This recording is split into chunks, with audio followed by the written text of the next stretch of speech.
Hey, what's going on, Weavers? Tim here again, and today we're making the multi-strand or 4-strand Matthew Walker knot. And here's how we're going to do it. I've got my 2 strands of paracord, and I'm going to pass the strands through my keyring. And I'm going to line up my cords so that the colors are alternating. I'm working from the midpoint. From the left side, I'm going to take the first silver strand and make an overhead loop, and then take the running end around the back of the other strands, and then through the loop you just created.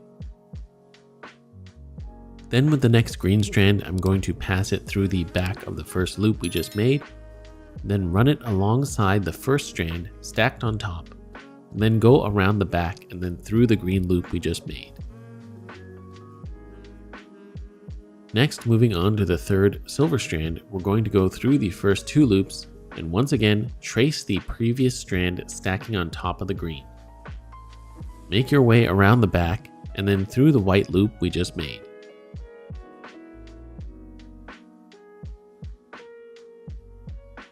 Finally, with the last green strand, we're going to pass it through the first 3 loops, once again tracing the previous strand.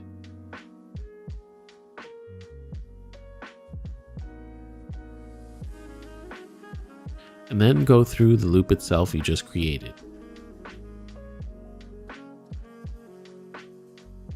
Now we have our knot tied, but we have to cinch it closed. And this is the most important step, otherwise the knot won't look right. First, you want to slightly cinch the loops closed. Don't pull too tight just yet. Then if you look at the back side of the knot, you should see these alternating strands. And to the left, you're going to have to move the strands from the bottom of the knot to the top. Work from the bottom up and keep the strands in the same order. Once you've done that, you can now start tightening the knot and cinching everything up. Work gradually, and you can also shape the knot by rolling it in between your fingers. I also found twisting the knot on opposite sides, like how those after dinner mints are wrapped, a good way to tighten the knot as well.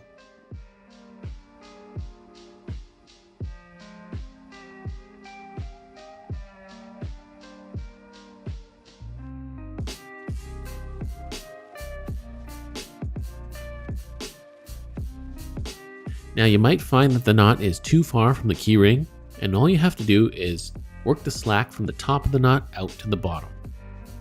If you pull on the loops at the bottom of the knot, you can work the slack out from the top to the bottom. So just do this for each of the strands.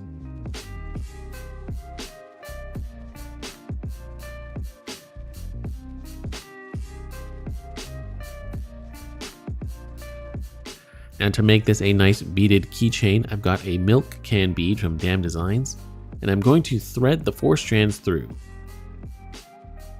Now this bore is wide, but still not wide enough for 4 strands, so I took 2 strands out of each of the 550 strands of paracord.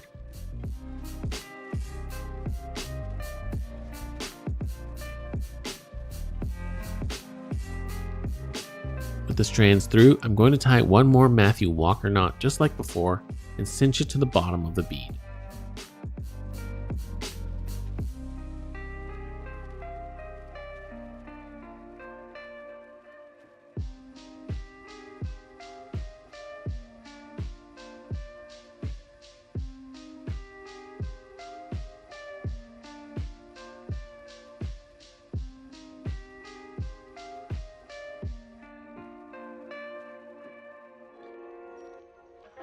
To finish, just snip off any excess amounts, and I'm going to leave some tails, but you can snip them flush and melt them as you like as well, of course. And there we have it, Weavers. There is our 4-strand Matthew Walker knot. Makes for a great keychain knot, lanyard, or just a decorative knot in general. So I hope you all found this tutorial useful and helpful. I want to thank you all for watching, and a huge thank you to all my current Patreon supporters for making videos like this possible. If you want access to exclusive content and the Weavers of Eternity Discord and want to support the channel directly, please feel free to check out my Patreon page. You can join for as little as $3 a month. You can also support the channel by liking the video, commenting, and subscribing. If you enjoyed the content here, please feel free to check out what I have to offer on the rest of my channel.